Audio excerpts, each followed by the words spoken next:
The ABBA album is called Super Trooper, and there is a song on it that I just love called Lay All Your Love on Me. It's such a good song. The whole album is good.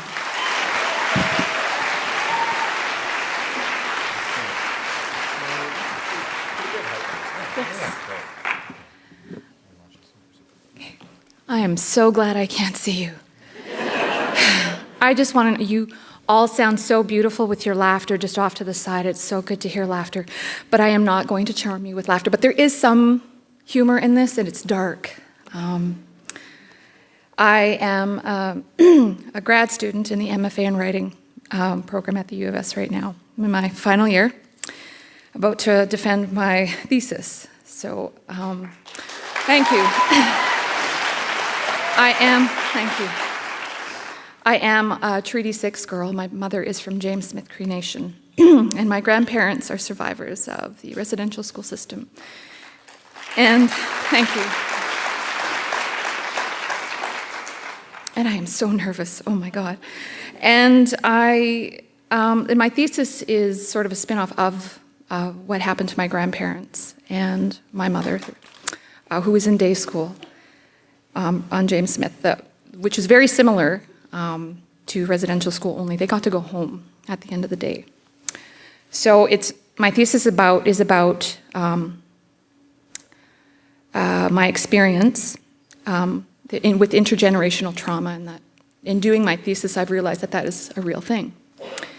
So I had to go back and read my diaries, and that's been one of the most difficult and challenging things. So I'm just going to read you an excerpt. I was 12, about to turn 13 in this entry. July 15th, 1981. Hi, dear diary. I babysat at Mandy's tonight. Her daughter Lulu is a brat.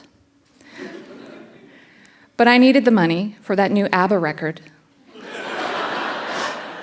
I want more than mint-flavored Laura Secord chocolate bars. And that's saying a lot. The ABBA album is called Super Trooper, and there is a song on it that I just love called Lay All Your Love on Me. It's such a good song. The whole album is good. I wonder if they would come and do a concert in Dawson Creek. If I could get a petition going with a bunch of signatures from people that would like to see them do a concert here, I bet they'd come. I cleaned Mandy's house after I put Lulu to bed, and that usually gets me a few extra bucks. The record costs about $15 or so, tax not included. But here's the big fat catch. I didn't get paid, and Mandy didn't tell me that her husband was coming home early. He told me to wait because she'd be home soon. It was totally weird sitting there on the living room floor. He told me to come and sit on the couch beside him. And I started to feel weird, but he kept bugging me to sit by him. So instead I went to sit in Lulu's rocking chair, which barely fit my butt, by the way. He told me I didn't have to be nervous. I wasn't nervous, I was scared.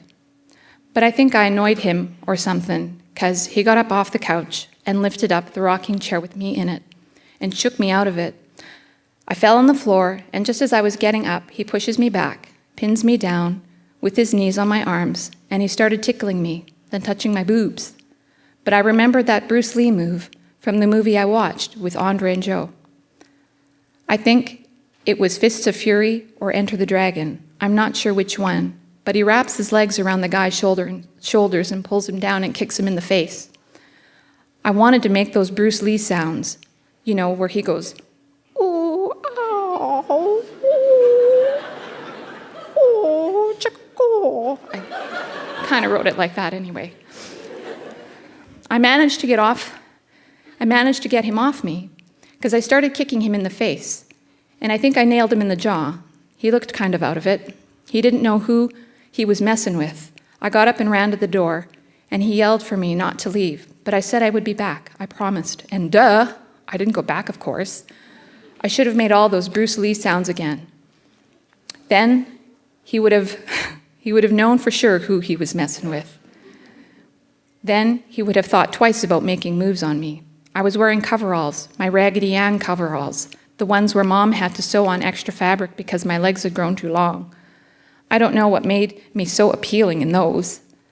I shouldn't have stayed. I probably gave him the wrong idea. I better get paid, though. I cleaned her toilets and washed the floors, too, on my hands and knees. I really want that ABBA record so bad, though. And of course, when I was walking home, I could hear the sound of loud music coming from our house. It's so embarrassing. I think the whole town can hear the party going on at our house. There was actually a bass guitar player, a fiddle player, and 2 large amplifiers in our living room right now. The music is so loud I can hardly think. If Mandy doesn't pay me, I'm never babysitting for her again. It's just another day in the lame life of Julie. I'm home, though, and sort of safe now, but there's a bunch of strangers in the house now, so I'll put a knife in the door just in case. P.S. I'm going roller skating now.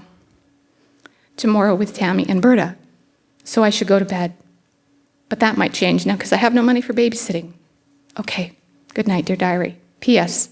Summer holidays are so boring. Thank you.